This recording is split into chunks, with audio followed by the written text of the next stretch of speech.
আসসালামু আলাইকুম। নাহিদ সুইসের কুকিং চ্যানেলে আপনাদের সবাইকে স্বাগতম। আজ করে দেখাবো লাউ শাকের পাতা ভর্তা। আমি অন্য একটি রান্না করছিলাম, যেহেতু পাতাটা ভর্তা করা দেখাবো তাই একটি রান্নার মধ্যে দিয়ে অন্য একটি ভিডিও করলাম। ভিডিওটি একটু ডিফারেন্ট হয়ে গেছে, তাই ক্ষমা চেয়ে নিচ্ছি। অল্প একটু পানি দিয়ে আমি লাউ শাকটা সেদ্ধ করে নিয়েছি এবং পানিটা গায়ে বসিয়ে নিয়েছি।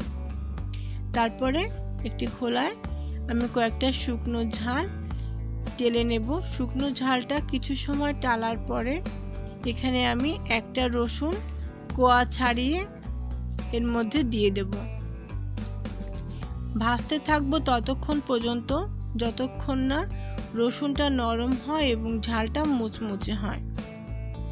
তো রান্নাটা ভালো লাগলে, রান্না তো নয় ভর্তা, এরকম ভর্তা যদি ভালো লাগে থাকে তবে অবশ্যই একটু সাবস্ক্রাইব করে এবং লাইক করে পাশে থাকবেন, বেল আইকনে ক্লিক করবেন। যদি উৎসাহ পাই তবে এরকম এক ভর্তা আরও আমি আপনাদেরকে দেখাবো। আমি ভর্তা বিভিন্নভাবে খেয়ে থাকি, এক একটা ভর্তা এক একভাবে করি। লাউ পাতার ভর্তাও আমি কয়েক রকম করে থাকি, এটা একটি অন্যরকম আলাদা, তাই একটি রান্নার মধ্যে দিয়ে হলেও আমি আপনাদের সামনে ভর্তাটি পরিবেশন করে দেখাচ্ছি। তো আমার সুন্দর করে ভাজা হয়ে যাবে, রসুন খোসা সহ ভাজবো যেন রসুনের ফ্লেভারটা চলে না যায় এবং রসুনটা ভাজায় ভাজায় নরম হয়ে যায়। এবার আমি একটি প্লেটে পাতাগুলো নিয়ে নেব। পাতাগুলো কিন্তু আমি সেদ্ধ করেছি, পানি ফেলে দেইনি, এবং ভর্তা করতে গিয়েও যদি পানি বের হয় সেই পানিটাও ফেলানো যাবে না, কারণ ফেলে দিলে এর পুষ্টিগুণটা চলে যাবে। এখানে আমি বড় সাইজের একটি পেঁয়াজ মিহি করে কুচি করে নিয়েছি, সেই সাথে শুকনো ঝালগুলো দেব। আর শুকনো ঝালগুলো ভাঙার জন্য এখানে পর্যাপ্ত পরিমাণে লবণ ব্যবহার করব। সেই সাথে আমার ভেজে রাখা যে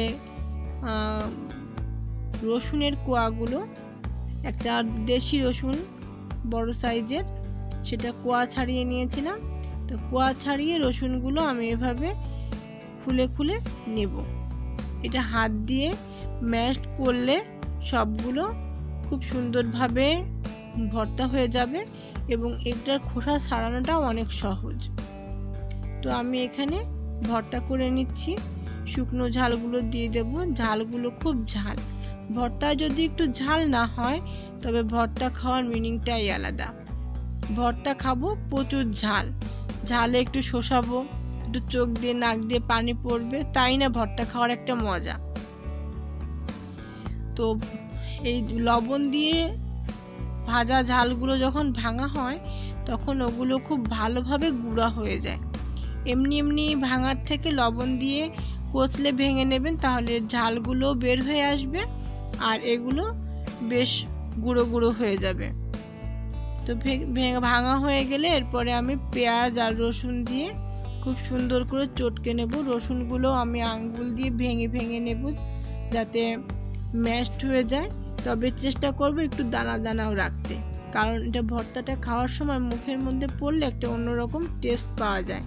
আর এই কাঁচা রসুন দেওয়ার কারণে ভর্তায় আলাদা ফ্লেভার আসা তো আসবেই, কিন্তু সেই সাথে আমাদের শারীরিক যদি কোনো অসুবিধা থেকে থাকে তো এই রসুনের মাধ্যমে ইনশাল্লাহ ভালো হয়ে যাবে।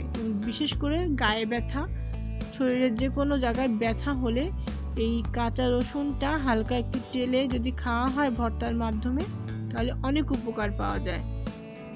সেই সাথে কোলেস্টেরলের রোগীদের জন্য এই খাবারটা অত্যন্ত গুরুত্বপূর্ণ। কাঁচা রসুন বা একটু নরম করে নিয়ে খাওয়া। ভালো করে পেঁয়াজ, রসুন, ঝাল, লবণ চটকে মাখানো হয়ে গেলে এর মধ্যে আমি দিয়ে দেব পর্যাপ্ত পরিমাণে সরিষার তেল।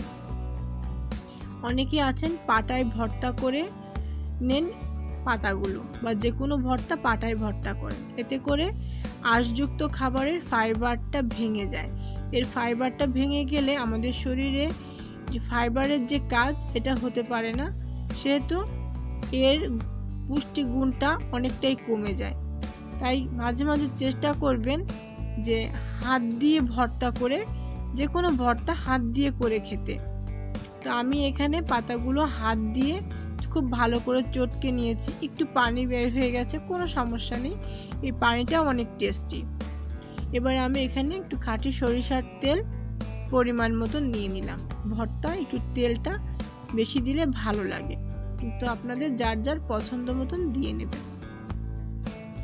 ভর্তাটা সুন্দর করে চটকে মাখানো হয়ে গেল। এবার আমি পরিবেশন করে দেখাবো। আপনাদের যদি ভালো লেগে থাকে তবে আবারও বলছি, একটি লাইক করবেন, কমেন্ট করবেন, বন্ধুদের সাথে শেয়ার করবেন, বেল আইকনে ক্লিক করে পাশে থাকবেন। আপনাদের একটি লাইক, কমেন্ট, একটি শেয়ার, সাবস্ক্রাইব আমার এই নতুন চ্যানেলটিকে আরও সামনে এগিয়ে নিয়ে যেতে সাহায্য করবে। তো আমার ভর্তাটা হয়ে গেল। খুবই টেস্টি একটা ভর্তা, মুখে পানি চলে আসবে যদি আপনি একবার এভাবে করে খান। বিভিন্নভাবে করা যায়, আমার যখন সুযোগ সুবিধা হবে আমি আপনাদেরকে এই ভর্তাটা করে দেখাবো। তো আমি এবার ভর্তাটা একটা প্লেটে সাজিয়ে দেখাচ্ছি। আমার যদিও কোনো কিছু ডেকোরেশন করার মতন জ্ঞান খুব কম, আমি সেটা খুব একটা ভালো পারি না, তবুও চেষ্টা করব আপনাদের সামনে সুন্দর করে প্রেজেন্ট করতে। যদি কোনো ভুল ত্রুটি হয়ে থাকে তবে আমাকে জানাবেন, যেন আমি শুধরে নিতে পারি। আমার সম্পূর্ণ ভিডিওটি দেখার জন্য আপনাদের সবাইকে অসংখ্য ধন্যবাদ।